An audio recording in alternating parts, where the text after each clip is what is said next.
Elle a ri, c'est mignon comme tu es jaloux quand je vois mon ex. Tu n'es pas le genre d'homme qu'on épouse, juste un entraînement. Je suis resté silencieux. Le lendemain, ses affaires étaient emballées et expédiées directement chez son ex. Moi, homme de 32 ans, je dirige des chantiers de construction commerciale en région parisienne depuis 6 ans. Ma fiancée, Justine, 31 ans, travaille dans la vente de produits pharmaceutiques et vit dans mon pavillon à Rueil-Malmaison depuis 3 ans. Elle ne paie pas de loyer, ne figure sur aucun papier officiel, ce qui a eu son importance par la suite. Tout a commencé il y a 6 semaines, un mardi soir, vers 22h. J'étais sur le canapé, regardant à moitié un documentaire sur les créatures des grands fonds. Elle rentre de son apéro après le travail et je le sens. Du parfum pour homme. Cher, boisé, le genre qui coûte 170 € et qui persiste pendant des heures. Pas le mien. Je ne porte rien d'autre que du déodorant. Deuxième semaine, son comportement avec son téléphone a complètement changé.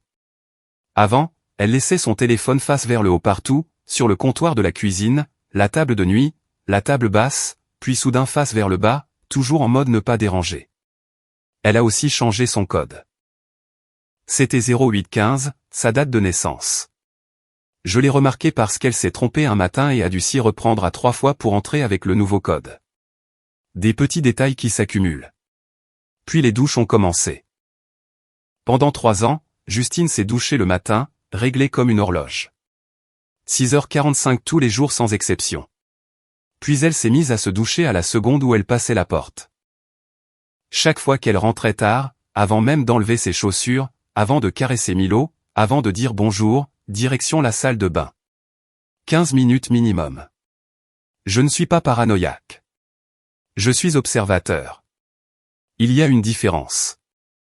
Deuxième semaine, j'ai commencé un tableau de bord. Quand on gagne sa vie en suivant des coulées de béton et des plannings d'équipement, on peut très bien suivre une fiancée qui a une liaison.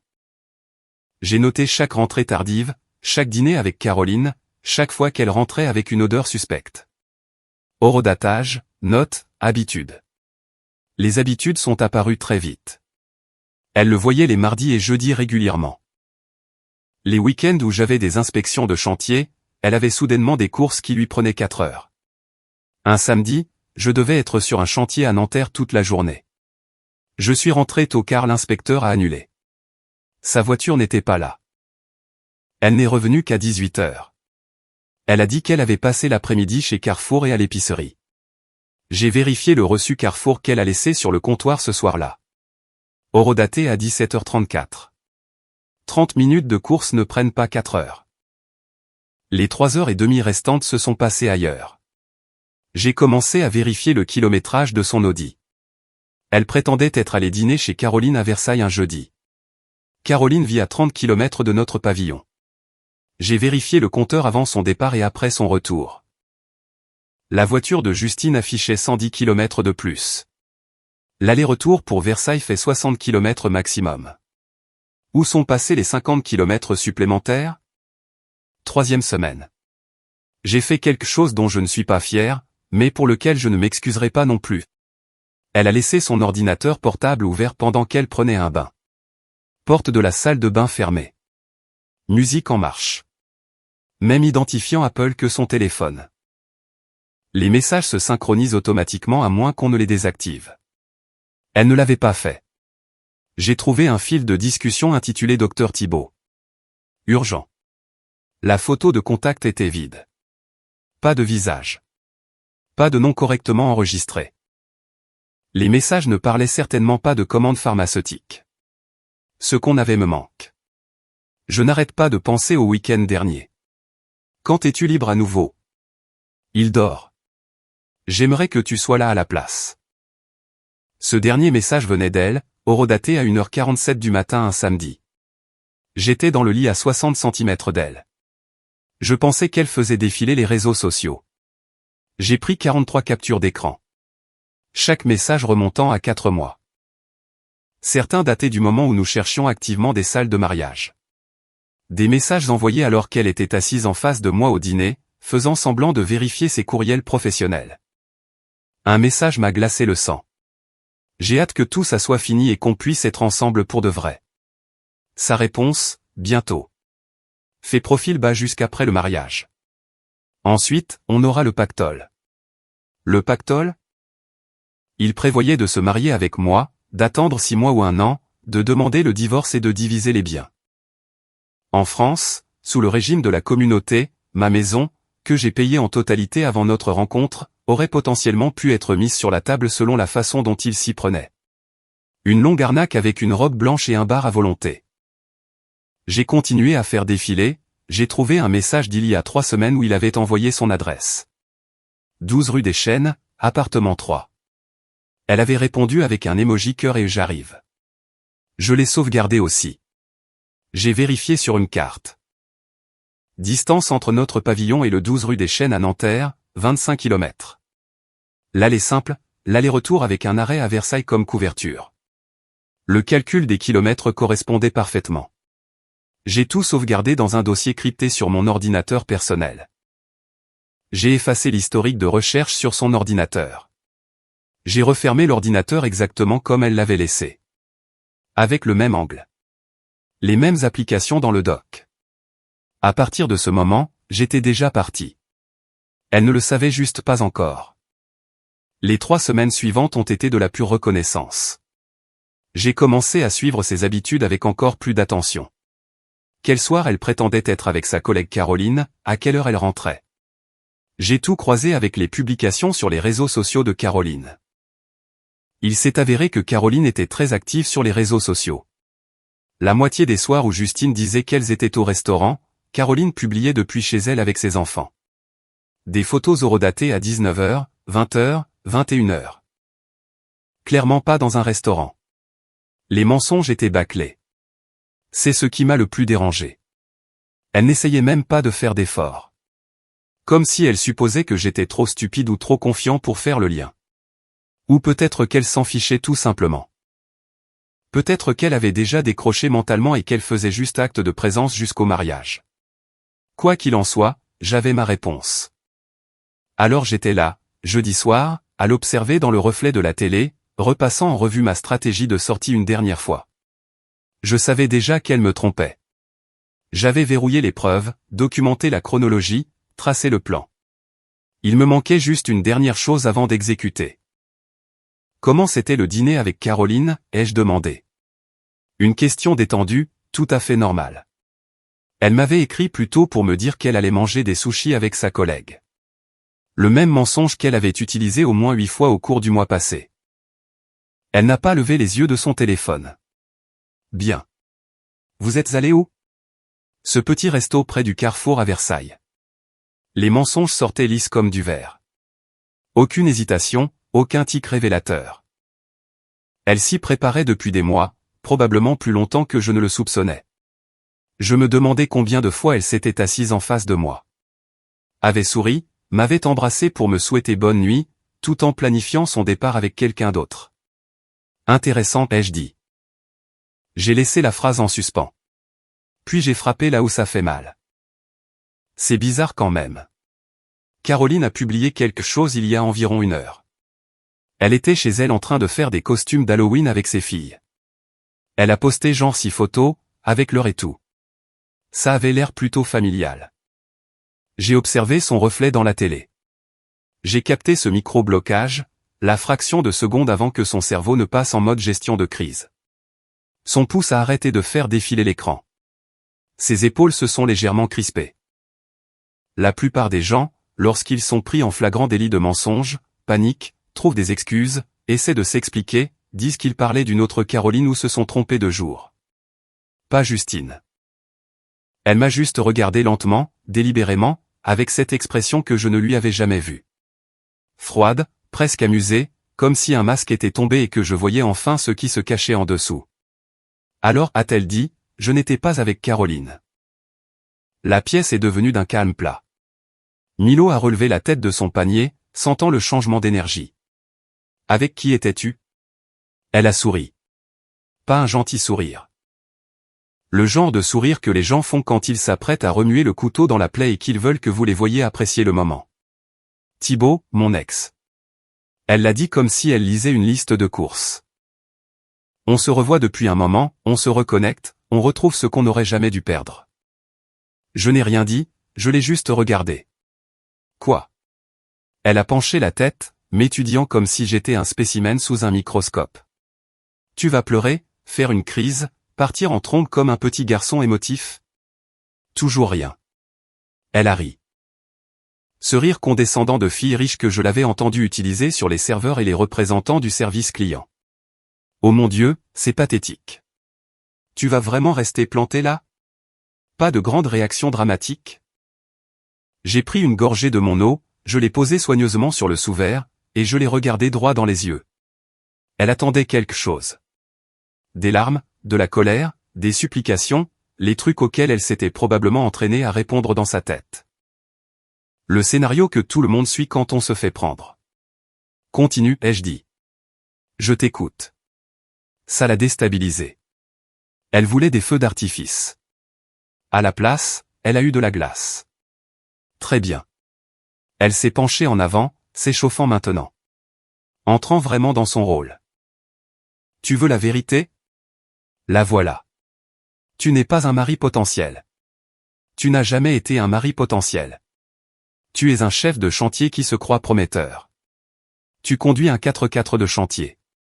Tu senses la poussière de béton la moitié du temps. Tu rentres à la maison avec de la terre sous les bottes.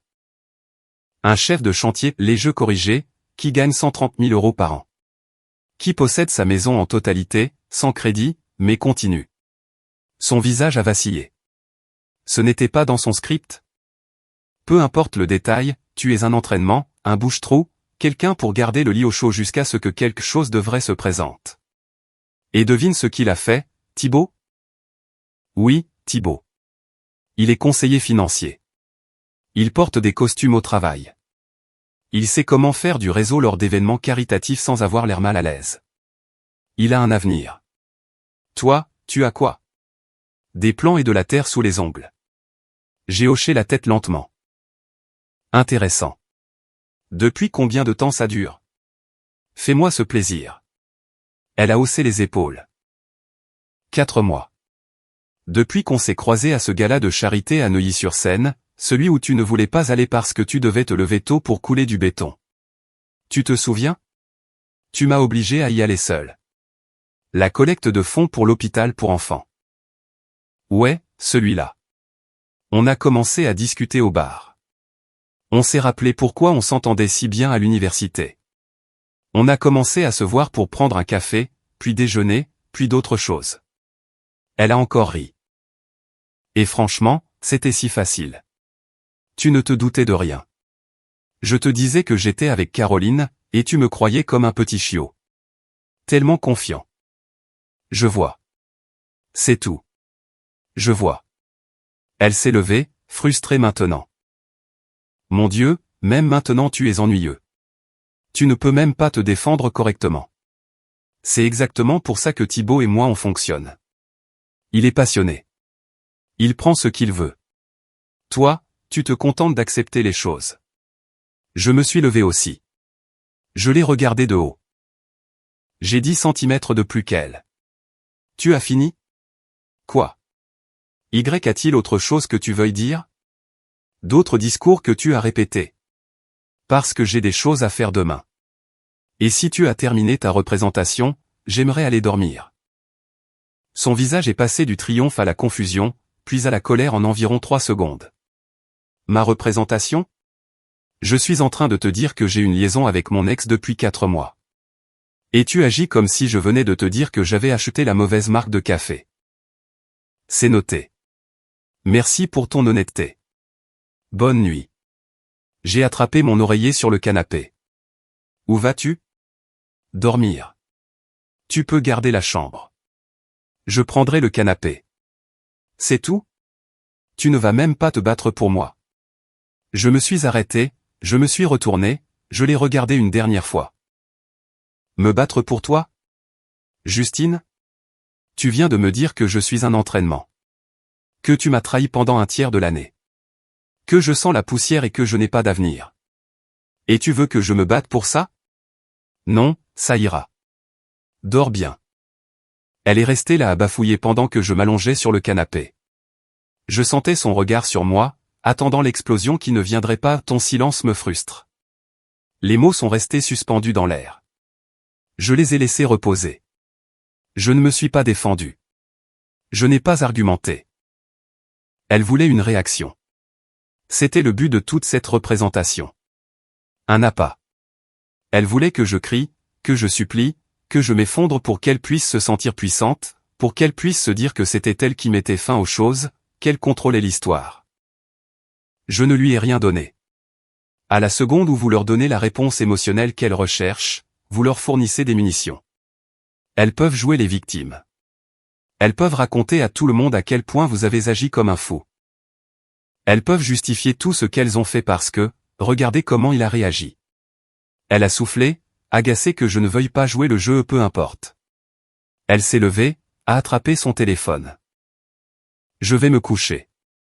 Quand tu seras prêt à agir comme un homme à ce sujet, fais-le-moi savoir.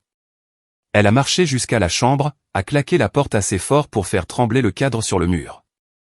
Je suis juste resté là, la télécommande dans une main, le téléphone dans l'autre. Milo est venu et a posé sa tête sur mon genou. Elle l'avait admis, c'était acté. C'était tout ce dont j'avais besoin. J'ai attrapé mon oreiller, je me suis allongé sur le canapé, et j'ai passé la nuit à passer en revue la logistique, pas à dormir, à planifier.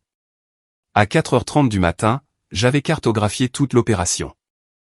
Pas le fantasme de vengeance émotionnelle où l'on crie et détruit des choses et se sent pire après. Le genre froid, le genre chirurgical, le genre où l'on efface quelqu'un de sa vie avec une telle efficacité qu'au moment où il réalise ce qui s'est passé, c'est déjà fini. Son réveil a sonné à 6h30. Je l'ai entendu s'agiter dans la chambre, la douche qui coulait, le sèche-cheveux, les portes du placard, la routine normale, comme si de rien n'était. Comme si elle ne venait pas de détruire 3 ans en une seule conversation. Elle est sortie habillée pour le travail, tailleur bleu marine, talons, maquillée, parfaite. Cheveux lissés. Elle a attrapé son sac à main sur le comptoir de la cuisine, a vérifié son reflet dans le miroir du couloir, a ajusté sa bague de fiançailles. Celle sur laquelle j'avais lâché 4 000 € après qu'elle ait mentionné avec désinvolture qu'elle aimait les tailles émeraudes en passant devant une bijouterie. Puis elle est passée juste devant moi comme si j'étais un meuble. Elle n'a pas dit un mot. Elle n'a même pas établi de contact visuel. Tactique de manipulation classique, le traitement par le silence. Me faire culpabiliser de l'avoir surprise. Me faire courir après elle. Me faire m'excuser d'avoir eu l'audace de remarquer sa liaison. La porte d'entrée s'est ouverte, puis fermée. Ses talons ont claqué sur l'allée. J'ai attendu 5 minutes. Assez de temps pour qu'elle rejoigne son Audi et soit à mi-chemin de son bureau. Ensuite, je me suis mis au travail. Premier appel, mon contremaître Romain. Et, j'ai besoin de ma journée. Urgence familiale. Ça te va? Ça ira.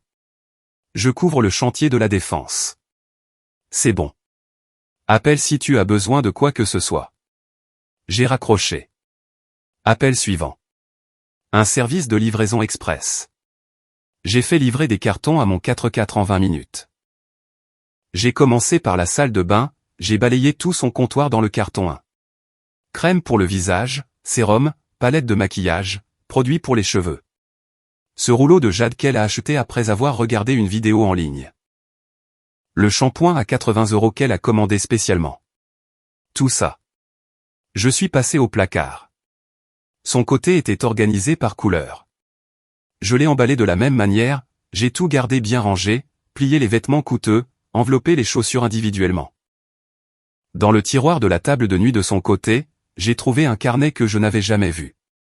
En dessous, un téléphone prépayé bon marché. Je l'ai allumé. 4 mois de texto à Thibaut confirmant tout ce que j'avais déjà vu sur l'ordinateur, plus des confirmations d'hôtels transférés vers ce numéro. Des reçus joints. Elle avait été méticuleuse pour brouiller les pistes. Mais pas assez. J'ai feuilleté le carnet. Note de planification du mariage, plan de table, liste d'invités. Rien d'inhabituel jusqu'à la page 43. Une liste de pour et de contre me comparant à Thibaut. 2 colonnes. Ma colonne avait des choses comme revenu stable et belle maison et ne pose pas de questions. La colonne de Thibaut avait passion et alchimie et celui qui s'est échappé. Elle avait dessiné des petits cœurs autour de son nom comme une adolescente amoureuse tout en portant ma bague. J'ai photographié chaque page, l'ai ajouté au dossier de preuve, j'ai emballé le carnet et le téléphone prépayé tout en haut du carton. Pour que Mélanie trouve ça en premier. 30 cartons au total. 3 ans de fiançailles. Tout emballé soigneusement, étiqueté, organisé. J'ai pris des photos du contenu de chaque carton avant de les sceller. La documentation, c'est important. Ça l'a toujours été dans ma branche. Personne ne pourrait dire que j'avais jeté ses affaires dans des sacs poubelles ou détruit quoi que ce soit. Ensuite, j'ai pris mon ordinateur et j'ai fait la partie la plus importante. J'ai cherché un transporteur le jour même en région parisienne. Premier résultat, un service de coursier express. J'ai rempli le formulaire. Enlèvement à mon adresse. Livraison au 12 rue des Chênes, appartement 3. Contact de livraison, le portable de Justine. Instruction spéciale 30 cartons, manipulés avec soin. Confirmer la livraison avec photo. Total 320 €. Soumis. Puis j'ai commandé une grande pizza aux viandes, avec supplément fromage et piment. Celle dont elle disait toujours qu'elle était trop grasse et qu'elle me faisait culpabiliser de commander. On a sonné à la porte 45 minutes plus tard. 2 gars du transporteur. Ils ont tout chargé en 5 trajets. Professionnel. Rapide. Ils sont partis. Ensuite, je suis rentré à l'intérieur.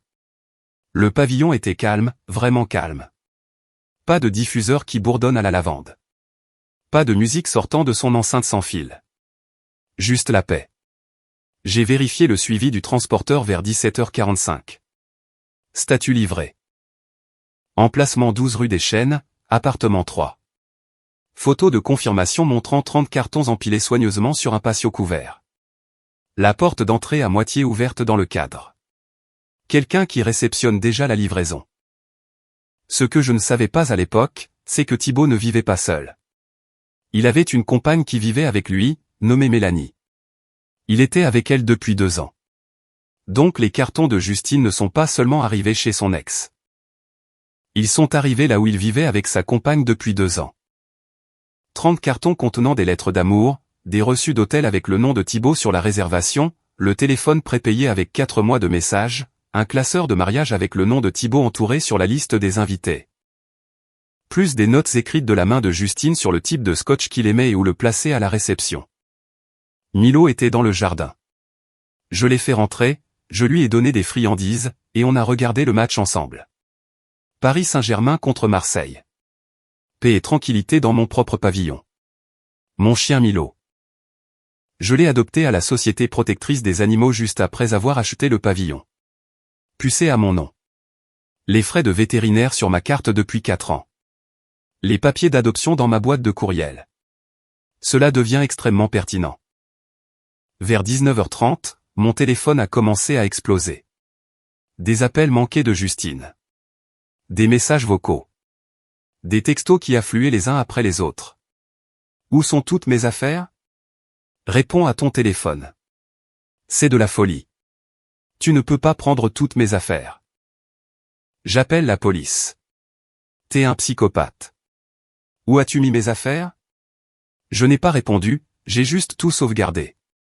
Capture d'écran, horodatage. Puis, vers 20h15, j'ai entendu une voiture se garer dans l'allée. Portière claquée violemment, bruit de talons rapides sur le béton. Elle avait une clé. J'avais oublié ce détail. La porte d'entrée s'est ouverte à la volée. Justine a fait irruption, l'air complètement détraqué, le mascara coulant sur ses joues, les cheveux à moitié détachés de sa queue de cheval. Le look soigné de représentante pharmaceutique avait complètement disparu. Elle avait l'air d'avoir pleuré pendant des heures. « Où sont mes affaires ?» a-t-elle crié. « Qu'est-ce que tu as fait ?» J'étais assis sur le canapé avec Milo, la télécommande à la main, je ne me suis pas levé. « Tes affaires t'ont été livrées professionnellement cet après-midi. 30 cartons, avec assurance complète, et confirmation photographique de leur arrivée à bon port. Livrés où ? 12 rue des Chênes, appartement 3. Son visage est devenu blanc. Tu as envoyé mes affaires chez Thibaut ? Tu as dit que vous renouiez les liens. Je me suis dit que tu voudrais avoir tes affaires à proximité. sa compagne était à la maison. Elle a fouillé dans tout. Il y avait des lettres d'amour dans ses cartons. Elle a trouvé le téléphone prépayé. Elle sait tout maintenant. On dirait un problème personnel. Tout son corps s'est crispé. Je pouvais la voir assimiler l'information, faire les calculs, tout ce qu'elle avait caché pendant 4 mois. Chaque secret, chaque mensonge, chaque message du téléphone prépayé qui reposait dans des cartons au milieu du salon de Mélanie. La femme dont elle ignorait l'existence 5 minutes plus tôt avait maintenant une vue d'ensemble de la situation. Elle s'est mise à faire les 100 pas. Une énergie sauvage, les mains tremblantes. Puis ses yeux se sont posés sur Milo, qui était assis à côté de moi, la queue entre les jambes, sentant la tension. Très bien, je prends le chien. Elle s'est dirigée vers lui, a attrapé sa laisse sur le crochet près de la porte où elle pendait toujours, l'a accrochée à son collier avant même que je puisse comprendre ce qui se passait. Milo avait l'air confus, la queue frétillant à moitié parce qu'elle faisait partie de sa vie depuis 3 ans, et il ne comprenait pas ce qui se passait.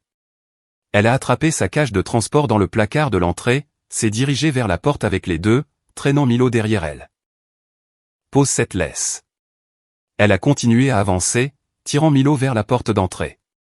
Il résistait maintenant, confus, me regardant en arrière. Les chiens savent quand quelque chose ne va pas. Je me suis levé, je me suis positionné entre elle et la sortie, sans la toucher, juste en restant là, bloquant le passage. Pose cette laisse. C'est mon chien. Aussi. C'est moi qui m'occupe de lui depuis 3 ans. C'est moi qui le promène quand tu es au travail. Il est pucé à mon nom. Les factures vétérinaires sont sur ma carte. Les papiers d'adoption de la Société protectrice des animaux portent ma signature. Il reste. Elle a essayé de me pousser pour passer. Je n'ai pas bougé. Elle a tiré violemment sur la laisse de Milo, essayant de l'entraîner vers la porte. Il a gémi. Écarte-toi de mon chemin. Justine. Lâche la laisse. Elle a reculé, tirant toujours. Milo s'arc-boutait maintenant. Ses 4 pattes appuyées contre le parquet, refusant de la suivre. Elle a fait un autre pas en arrière vers les escaliers qui descendaient au hall. 3 marches jusqu'au palier. Et là, elle a perdu l'équilibre. J'ai vu la scène au ralenti. Son talon s'est pris dans le rebord de la marche supérieure. Elle a trébuché en arrière, les bras faisant des moulins, cherchant quelque chose à quoi s'accrocher. La laisse a volé hors de sa main pendant sa chute. Elle est tombée dans les 3 marches. Pas tout l'escalier, juste 3. Elle a atterri sur le dos, sur le palier, avec un bruit sourd. Je ne l'ai pas touchée, pas une seule fois. Je n'ai pas tendu la main, je ne l'ai pas attrapée. Les caméras ont tout filmé. Elle est restée là 1 seconde, respirant fort. Puis elle s'est assise, m'a regardé, et toute son expression a changé. Il m'a poussé. Elle l'a dit fort, clairement, comme si elle jouait pour un public qui n'était pas là. Tu m'as poussé dans les escaliers. Je n'ai rien dit, je l'ai juste regardé. Elle a attrapé le sweat à capuche qui était drapé sur la rambarde, un sweat gris qu'elle avait laissé là des semaines auparavant, et l'a pressé contre son front. Il n'y avait pas de sang, peut-être une petite bosse à l'endroit où elle avait heurté le mur en tombant. Mais elle tenait ce sweat contre sa tête comme si elle essayait d'arrêter une hémorragie, appuyant fort, faisant une grimace comme si elle souffrait. Tu vas avoir des ennuis juridiques pour ça, a-t-elle dit. Violence conjugale, agression. T'es fini. Elle a sorti son téléphone, a composé le 17, l'a mis sur haut-parleur pour que je puisse tout entendre. 17, quelle est votre urgence? Mon fiancé vient de me pousser dans les escaliers. Je saigne de la tête. J'ai besoin d'aide. C'est de la violence conjugale. S'il vous plaît, envoyez quelqu'un. Elle leur a donné l'adresse. Tout le temps en pressant ce sweat sur sa tête comme s'il s'agissait d'un triage médical. De vraies larmes coulaient maintenant, sa voix tremblait à la perfection. Quand elle a raccroché, elle m'a regardé avec une expression suffisante, comme si elle venait de gagner toute la partie. J'ai sorti mon propre téléphone. J'ai appelé le 17. Bonjour, il y a eu un accident à mon domicile. Une femme est tombée dans les escaliers. Elle s'est peut-être cogné la tête. J'aimerais demander une ambulance pour l'examiner. Le visage de Justine a vacillé. Elle ne s'attendait pas à ce que j'appelle les secours, moi aussi. Elle ne s'attendait pas à ce que je paraisse si calme. « Qu'est-ce que tu fais » a-t-elle sifflé. « Je m'assure que tu sois examiné. Les blessures à la tête peuvent être graves. » En attendant, elle a continué sa comédie. Elle a commencé à respirer bruyamment, a mis la main sur sa poitrine, en gémissant doucement. Puis, quand elle a réalisé que je ne paniquais pas, que je ne m'agitais pas, que je ne la suppliais pas, quelque chose a changé. Petit rappel sur la configuration du pavillon. Il y a environ 2 ans, après que des outils aient été volés sur un de mes chantiers, je suis devenu vigilant concernant la sécurité. Mon assureur a dit que mes primes baisseraient si j'avais des caméras. J'ai donc installé un système de vidéosurveillance, une caméra de sonnette, 2 caméras intérieures dans le salon et la cuisine, et une dans le garage. La caméra du salon avait une vue dégagée sur les escaliers menant au hall. Je n'y avais jamais repensé après l'installation. Elle tournait juste en arrière-plan, téléchargeant les données dans le nuage. Des enregistrements déclenchés par le mouvement, stockés pendant 30 jours. Une tranquillité d'esprit que j'avais oubliée jusqu'à ce que j'en ai besoin. Et c'est à cela qu'elle n'avait pas pensé. Ses yeux sont devenus vagues. Sa respiration est devenue superficielle et rapide. Et puis elle s'est effondrée, a glissé contre le mur, les yeux fermés, molle, une décharge d'adrénaline, une crise de panique. Ou alors son jeu d'actrice montait d'un cran parce que le premier acte ne provoquait pas la réaction voulue.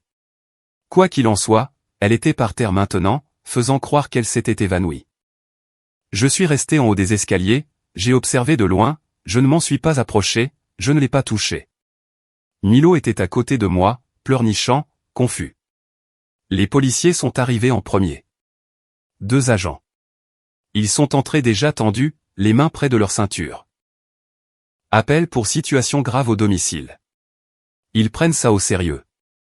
Ils y sont formés aussi. Un des policiers s'est immédiatement dirigé vers Justine, qui avait miraculeusement repris connaissance et pleurait maintenant doucement tout en pressant toujours le sweat sur son front complètement indemne.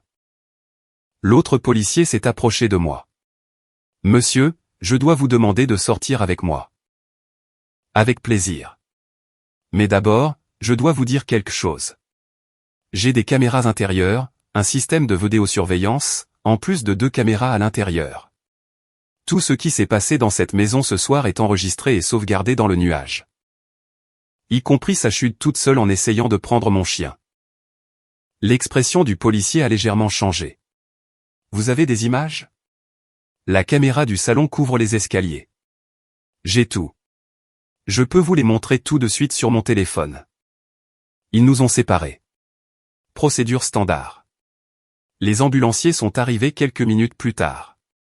Ils ont examiné la tête de Justine minutieusement. Aucune lacération. Aucun symptôme de commotion cérébrale. Pupilles égales et réactives. Une bosse mineure. Ça ne ferait probablement même pas un bleu. Elle a refusé le transport à l'hôpital. Les policiers se sont réunis dehors pendant 1 minute pour parler à voix basse. Puis le plus gradé est revenu vers moi. « Vous avez dit que vous aviez des images. Pouvons-nous les voir ?» J'ai pris mon téléphone, ouvert l'application de vidéosurveillance, et mis la vidéo de la caméra du salon horodatée de 20 minutes plus tôt.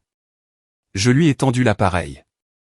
La vidéo était claire comme de l'eau de roche. Elle attrapant la laisse du chien, l'attachant, moi bloquant la porte, elle reculant tout en tirant brusquement sur la laisse, son talon accrochant la marche, sa chute dans les 3 marches de son plein gré. Aucun contact d'aucune sorte. Mes mains ne l'ont jamais touché. Puis, la voyant s'asseoir et dire immédiatement, il m'a poussé. L'agent l'a regardé 2 fois, puis l'a montré à son coéquipier. Ils ont repassé la chute 3 fois. Le plus jeune policier a poussé un petit sifflement et a secoué la tête. Il n'a rien dit. Ce n'était pas la peine. « Monsieur, avez-vous des documents prouvant que le chien vous appartient ?» J'ai affiché les papiers d'adoption de la Société protectrice des animaux dans mes courriels. L'enregistrement de la puce électronique indiquant mon nom et mon adresse. 4 ans de facture du vétérinaire, toutes payées avec ma carte de crédit. Capture d'écran après capture d'écran. Elle n'habite pas ici. C'était une invitée. Pas de bail, pas de facture à son nom, pas sur l'acte de propriété. Mon notaire a confirmé qu'elle n'avait aucun droit d'occupation légale en concubinage. J'ai fait livrer toutes ces affaires cet après-midi via un transporteur agréé. Ils sont retournés voir Justine. Je n'ai pas pu entendre toute la conversation, mais je pouvais voir son visage par la fenêtre. Je l'ai vu passer de la victime en larmes, à confuse, à en colère, puis terrifiée en l'espace d'environ 30 secondes. Un des officiers est revenu vers moi. « Monsieur, nous n'allons retenir aucune charge contre vous. Les images montrent clairement qu'elle est tombée toute seule. Il n'y a eu aucun contact.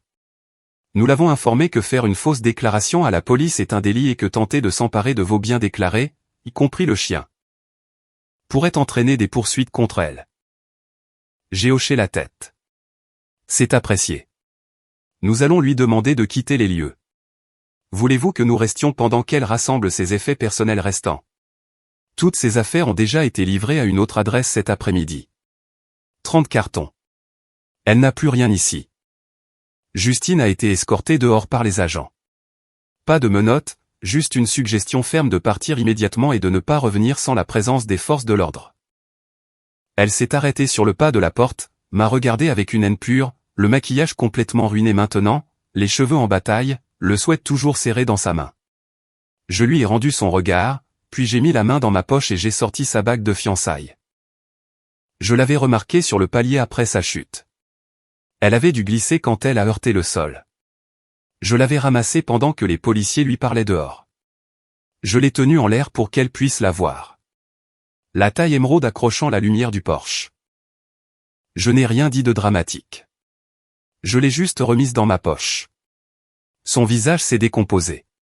C'est terminé, ai-je dit. Les policiers l'ont accompagnée jusqu'à sa voiture. J'ai regardé depuis l'entrée jusqu'à ce qu'elle démarre. J'ai attendu que ses feux arrière disparaissent au coin de la rue. Puis j'ai fermé la porte, et je l'ai verrouillée. Peine dormant et chaîne. Milo est arrivé en courant, la queue frétillante maintenant que la tension avait disparu. Je l'ai gratté derrière les oreilles. Bon garçon. On ne bouge pas, mon grand. Le pavillon était silencieux. Enfin silencieux.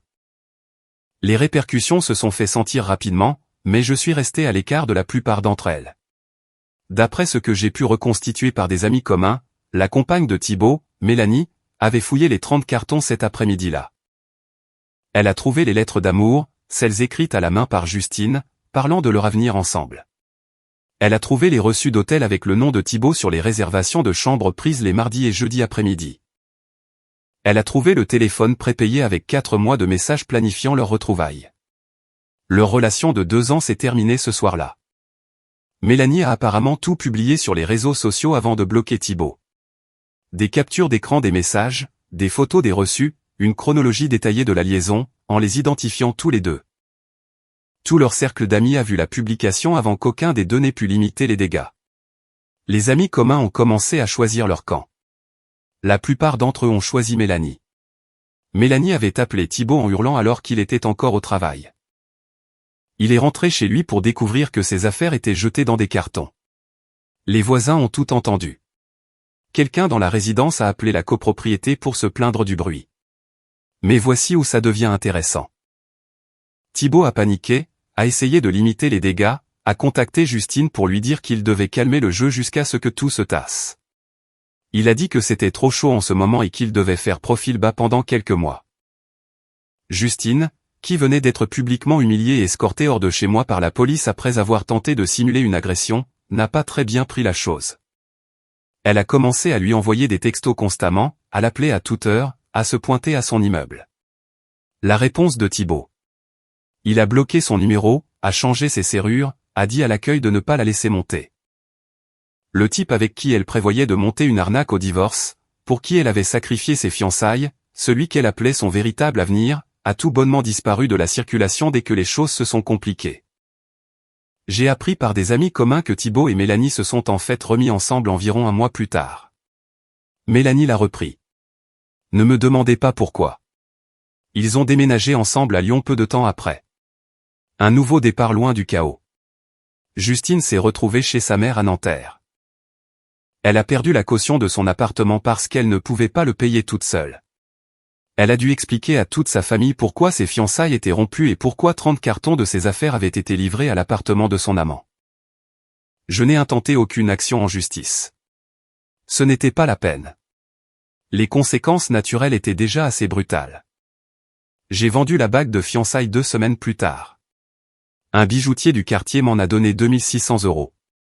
Moins que ce que j'avais payé, mais plus que ce qu'elle valait pour moi en traînant dans un tiroir. J'ai mis cet argent dans l'achat d'un nouveau barbecue pour le jardin. Milo a approuvé. La dernière fois que j'ai eu des nouvelles via le groupe d'amis, elle travaillait dans la vente au détail dans un grand magasin des Galeries Lafayette. Poste de niveau débutant basé sur des commissions. Recommencer à 31 ans avec un trou sur son curriculum vitae. Qu'elle ne pouvait pas expliquer honnêtement. 6 mois de tranquillité. Milo et moi avons pris un rythme. Footing le matin avant le boulot, promenade le soir dans le quartier, parc à chiens le week-end. J'ai pris un nouveau projet au travail. Un immeuble polyvalent de 12 étages en centre-ville. Bon salaire, bonne distraction. Ça m'a gardé assez occupé pour que je ne pense pas trop à elle. J'ai fait changer les serrures 3 jours après son départ. J'ai eu un nouveau code de sécurité pour le garage. J'ai mis à jour l'application de vidéosurveillance avec des mots de passe différents. Protocole de sécurité standard post-rupture. Le serrurier qui est venu avait clairement déjà vu ça. Il n'a posé aucune question. Il a juste fait son travail. Puis un samedi après-midi, on a sonné à la porte. J'ai d'abord vérifié l'application de vidéosurveillance. Une habitude maintenant, après tout ce qui s'était passé. Justine se tenait sous mon porche, l'air mal en point, plus mince qu'avant. Des cernes noires sous les yeux, les cheveux tirés en arrière dans une queue de cheval désordonnée au lieu du brushing parfait qu'elle avait l'habitude d'entretenir. Pas de maquillage, complètement différente de la femme soignée qui habitait ici. J'ai envisagé de ne pas répondre, mais la curiosité l'a emporté. J'ai ouvert la porte, je ne suis pas sorti, je ne l'ai pas invité à entrer. Milo était derrière moi, la queue ne frétillait pas cette fois. Les chiens se souviennent. Salut, a-t-elle dit, d'une petite voix. On peut parler? De quoi? Je voulais m'excuser pour tout. J'ai fait tellement d'erreurs. J'étais confuse. J'ai été stupide. Thibaut était une erreur et je le savais depuis le début, mais je me suis laissé entraîner dans quelque chose et je ne savais pas comment m'arrêter. Je n'ai rien dit. J'ai perdu mon emploi. J'ai dû retourner vivre chez ma mère. Ma voiture a été saisie parce que je ne pouvais plus payer les mensualités. Thibaut ne me parle même plus. Il est avec Mélanie maintenant. Ils sont fiancés. Tu savais ça? Il va l'épouser. Elle a attendu une réaction. De la compassion, peut-être. Un signe que je me souciais de sa souffrance. J'ai beaucoup pensé à nous. À ce qu'on avait avant que je gâche tout. On était bien ensemble, non? Avant tout ça. On pourrait réessayer. J'ai tellement changé. J'ai tellement appris sur moi à travers tout ça. Elle a tendu la main comme si elle allait me toucher le bras. J'ai reculé. Justine, tu m'as appelé un entraînement. Un bouche-trou. Tu avais prévu de divorcer pour toucher le pactole avec un type qui a disparu de la circulation. Tu as essayé de prendre mon chien. Tu as simulé une chute dans mes escaliers et tu as dit à la police que je t'avais poussé. Tu m'as regardé dans les yeux en faisant tout ça. Je sais. Je sais. J'ai été horrible, une personne horrible. Mais les gens changent. Les gens méritent une seconde chance. Tu n'as jamais fait d'erreur? Je l'ai regardée pendant un long moment. Elle avait cet espoir désespéré dans les yeux. Le regard de quelqu'un qui n'a plus d'option et qui essaie de faire marche arrière jusqu'au dernier endroit sur dont il se souvient. Non. Quoi? Non. Tu n'as pas de seconde chance. Pas ici. Pas avec moi. Mais j'ai dit que j'étais désolé. J'ai tout avoué. J'assume l'entière responsabilité. Qu'est-ce que tu veux que je fasse d'autre? Rien. C'est tout le problème. Il n'y a rien que tu puisses faire. Tu as fait des choix chaque jour pendant 4 mois. Voici les conséquences. Je ne suis pas ton plan B. Je n'ai jamais été ton plan B. J'étais juste pratique en attendant que quelque chose de mieux se présente. Son visage s'est décomposé. Les larmes ont commencé à couler. Des vraies cette fois, je crois. Difficile à dire avec elle. S'il te plaît, je n'ai nulle part d'autre où aller. Je ne peux pas y arriver toute seule. Ma mère me rend folle. Je n'ai plus d'argent, pas de boulot, pas d'avenir. Tout s'est effondré. Tu aurais dû y penser avant de tout brûler pour un homme qui a disparu dès que les choses sont devenues difficiles. J'ai reculé, et j'ai attrapé la porte. Ne reviens pas ici. Ne m'appelle pas. Ne m'envoie pas de texto. Ne te pointe pas à mon travail. C'est terminé. C'est terminé depuis 6 mois. Je lui ai fermé la porte au nez, je l'ai verrouillée. À travers la fenêtre, je l'ai regardée rester plantée là sous mon porche pendant une bonne minute, à fixer la porte. Puis elle s'est retournée et est repartie vers sa voiture. Une vieille Peugeot maintenant. Probablement empruntée à sa mère. Pas l'Audi. Elle est partie. Milo s'est pressé contre ma jambe. Je l'ai gratté derrière les oreilles. Le pavillon était calme. Mon pavillon, mon chien, ma vie. Commentaire, je tenais à partager avec vous ce qui m'a vraiment touché dans cette histoire. Pour moi, c'est avant tout une belle leçon de respect de soi. On apprend qu'il est possible de poser des limites claires sans jamais devenir agressif. Garder son calme quand tout semble s'effondrer demande une force intérieure immense. J'aime cette idée que la paix est un choix qu'on peut faire chaque jour. Prendre ses responsabilités sans rejeter la faute sur les autres change vraiment la vie. La guérison commence au moment où l'on arrête de chercher des explications inutiles. Soyez bienveillant envers vous-même, vous méritez des relations qui vous respectent vraiment. Chaque matin est une nouvelle occasion de choisir ce qui vous apporte de la sérénité. Merci d'avoir regardé cette vidéo jusqu'au bout et dites-moi en commentaire ce que cette histoire vous a inspiré. Si vous avez aimé, n'oubliez pas de laisser un commentaire et de soutenir la chaîne en vous abonnant. À bientôt pour les prochaines stories.